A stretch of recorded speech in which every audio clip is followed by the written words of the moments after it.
অসহ্য যন্ত্রণায় বিছানায় কাতরাচ্ছেন দুই কিডনি নষ্ট হয়ে যাওয়া জালাল উদ্দিন।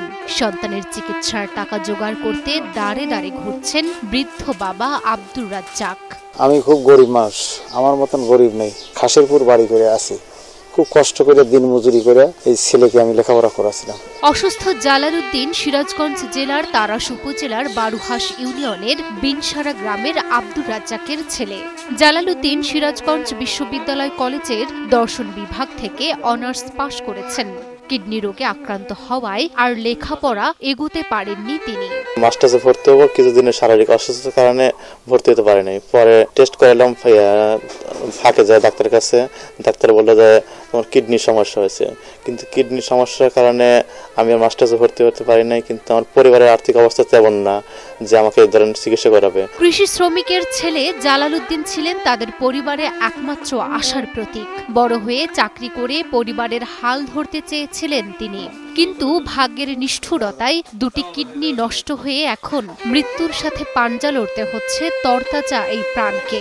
খুব আশা ছিল যে লেখাপড়া শিখে তার বাবা মায়ের পাশে হাল ধরবে, কিন্তু সে তার মেধা এই দুটো কিডনি ড্যামেজ হওয়ার কারণে সে আর এই পাশে দাঁড়াতে পারতেছে না। 6 মাস আগে হঠাৎ করে দীর্ঘ সময় জ্বরে ভোগেন জালাল। পরে বগুড়া শহীদ জিয়াউর রহমান মেডিকেল হাসপাতালে গিয়ে পরীক্ষা নিরীক্ষা করে দেখা যায় তার দুই কিডনি বিকল। জালাল উদ্দিন মেধাবী ছাত্র ছিল, আমার জানা মতে উনি অনেক মেধাবী ছাত্র। তার বাবা মা অনেক গরিব। সে হঠাৎ করে অসুস্থ হয়ে পড়ায় তাকে বগুড়াতে নিয়ে যায়, পরীক্ষা করে দেখা যায় যে তার দুটো কিডনি ড্যামেজ হয়ে গেছে। ডাক্তারের নির্দেশে সপ্তাহে 2 থেকে 3 বার কিডনি ডায়ালিসিস করতে হচ্ছে তাকে। পিতামাতা কষ্ট করে যতদূর পারছে মানুষের কাছে ধার না করে আমাকে বিগত 6 মাস চিকিৎসা করেছে, কিন্তু এখন আর আমার চিকিৎসা চালানো সম্ভব হচ্ছে না। দুটা কিডনি তার ড্যামেজের কথা শুনে আর 6 মাস ধরে ডায়ালিসিস করছি। আমার একটা পয়সা নাই, আমি মানুষের কাছে ধার দেনা করে হালাত বরাতি করে একদিন চালায় আসলাম। আজ আমার ঘরে চাউল পরিমাণ নেই। জালাল উদ্দিন দিনমজুর বাবার সাথে লেখাপড়ার পাশাপাশি কৃষি কাজ করে সংসার চালাতেন,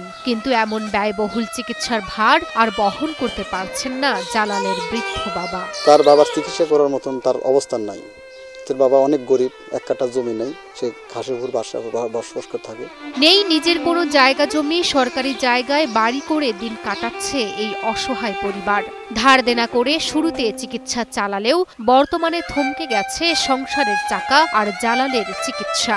দেশবাসীর কাছে অনুরোধ যে তারা যদি আমাকে কিছু তারা আর্থিক সাহায্য করে, তাহলে হয়তো আমার চিকিৎসা চালানো সম্ভব হবে এবং আমি বিগত দিনগুলো ভাবে চালাতে পারবো এবং সুস্থ হতে পারবো, এবং আমি পিতামাতা সুস্থ হয়ে পিতামাতার পাশে দাঁড়াতে পারবো। দ্রুত সুস্থ হয়ে স্বাভাবিক জীবনে ফিরতে চান জালাল, ধরতে চান পরিবারের হাল, হতে চান বাবা মার শেষ বয়সের ভরসা। আপনারা যারা অর্থশালী লোক, যারা আপনারা মহান ব্যক্তি আছেন সমাজে, তারা যদি আমার পাশে দাঁড়ান তাহলে আমার ছেলের সুন্দর জীবন ফিরে পাবে। একজন মেধাবী ছাত্রের প্রাণ বাঁচাতে দেশবাসীর সহযোগিতা কামনা করেছেন জালালের বাবা ও এলাকাবাসী।